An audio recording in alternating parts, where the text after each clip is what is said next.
Pourquoi le BPGEPS et ma PST, qui était anciennement le BPGEPS Activité Physique pour tous, est aujourd'hui très recherché.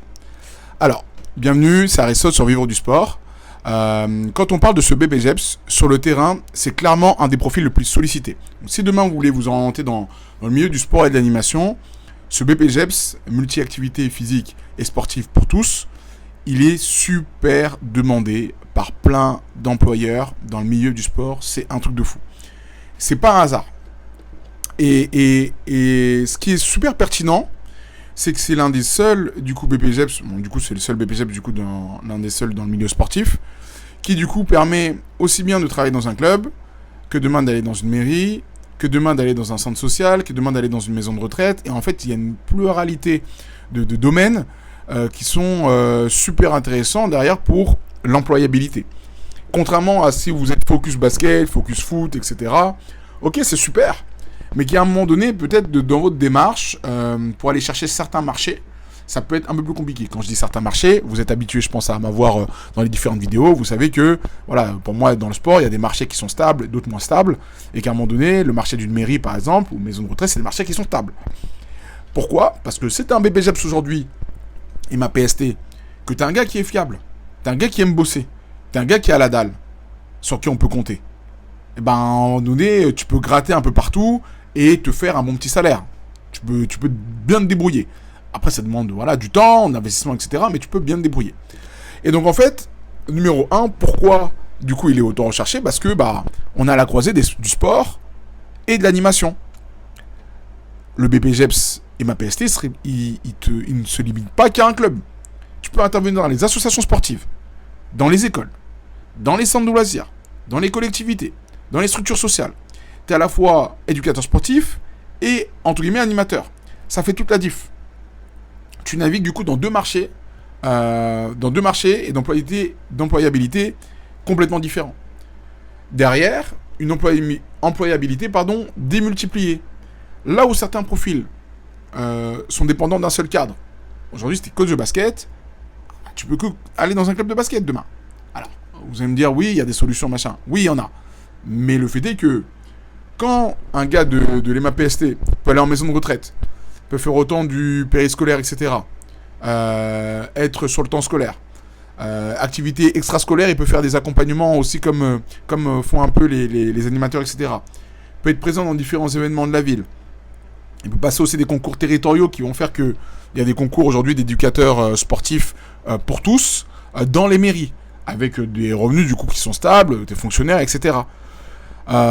Du coup, ils peuvent avoir plus d'heures et plus de missions. Et c'est pour ça que ceux qui vont dans ce domaine-là, ils aiment le sport en général, mais ils aiment surtout la partie de kiff dans le sport. Qu'est-ce que ça veut dire ?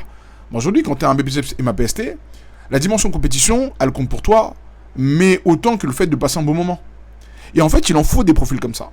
Et je pense que c'est un truc qui est sous-coté dans notre milieu sportif. C'est qu'on cherche beaucoup les nouveaux Didier Deschamps, les nouveaux Will Steele, les nouveaux Pierre Sage. Mais parfois aussi, il existe des gars et des filles qui s'en sortent très bien en animant une communauté ou une comment dire, soit une communauté, soit une audience qui est précise et sur lequel, ok, ils ont envie de passer un bon moment. Et après, les activités physiques partagées dans le MAPST, en fait, c'est des activités physiques qui sont universelles. Et c'est ça qui fait la différence. Faire n'importe quoi, même une activité autour du football, du basketball, une activité autour du tchoukball ou d'autres activités sportives qui sont un peu différentes, en fait, c'est très recherché. Et il y a plein d'entités publiques ou privées qui cherchent juste à avoir ces personnes-là qui sont en mesure de faire kiffer les jeunes et les anciens, passer un bon moment, avoir un instant de convivialité et faire en sorte que la population se mette finalement au sport. Et le troisième élément que je mentionnais par rapport à ce BPGEPS, ce qui est super intéressant, c'est que c'est la force du réseau, qui est parfois sous-estimée. Parce que dans ce métier et dans ce BPGEPS, les stages que vous effectuez, ils sont divers.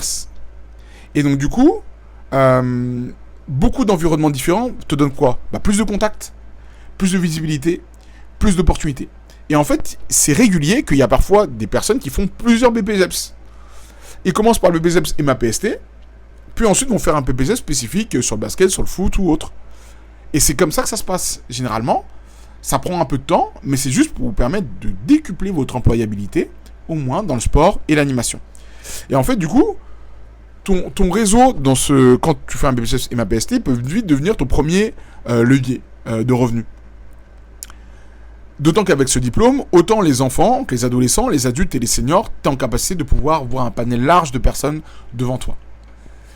Et c'est de savoir aujourd'hui, est-ce que ça peut être important pour toi d'avoir un scope assez large d'opportunités dans l'écosystème sportif et de l'animation, ou au contraire, toi tu veux dire, ah non, moi j'aime qu'un seul sport et je ne veux faire que ça. C'est une vraie question. Cette employabilité, elle est importante pour durer dans notre métier. C'est aussi un parti pris. J'ai pas détaillé tous les cours qu'il y avait dans les MAPST. Hein. Peut-être que ça fera l'objet d'une autre vidéo. Je voulais juste vous donner un ou deux éléments qui partagent la raison pour laquelle on en cherche autant.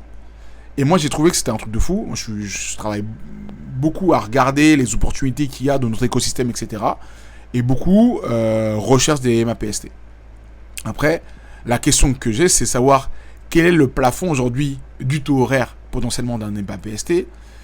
Quelle est demain la spécialisation qu'il va avoir pour être un encadrant de très bon niveau ou pouvoir avancer dans le sport qui va être sa spécificité. Je sais n'importe quoi. Moi, demain, je fais un BPGEPS et MAPST. Je focus basket. Est-ce que je peux passer mes diplômes en parallèle? Est-ce qu'il y a une option basket dans les organismes de formation en plus du BPGEPS et MAPST? C'est une vraie question que je pose. C'est une vraie réflexion pour que ce soit complémentaire et que je ne puisse pas y perdre par rapport à ma spécialité de base. Parce que c'est vrai, peut-être qu'en faisant tout, tu es spécialiste de rien. Est-ce qu'aujourd'hui, être spécialiste, ça nous donne un outil supplémentaire dans notre milieu pour avoir une rémunération encore plus élevée? C'est une vraie question que je pose à vos commentaires. Je vais essayer de fouiller un peu plus le sujet de mon côté, peut-être à un moment donné, pour détailler sur certains BPGEPS, sur certaines formations du sport, ce qu'il y a comme contenu, etc. N'hésitez pas d'ailleurs, si c'est quelque chose qui peut vous intéresser, à me le partager en commentaire. Mais en tout cas, si vous regardez, vous tapez BPGEPS emploi, il y a beaucoup de MAPST qui vont sortir. Et donc, soyez vigilants aux opportunités qu'il peut y avoir, même dans les autres BPGEPS. A très vite pour une prochaine vidéo. Salut!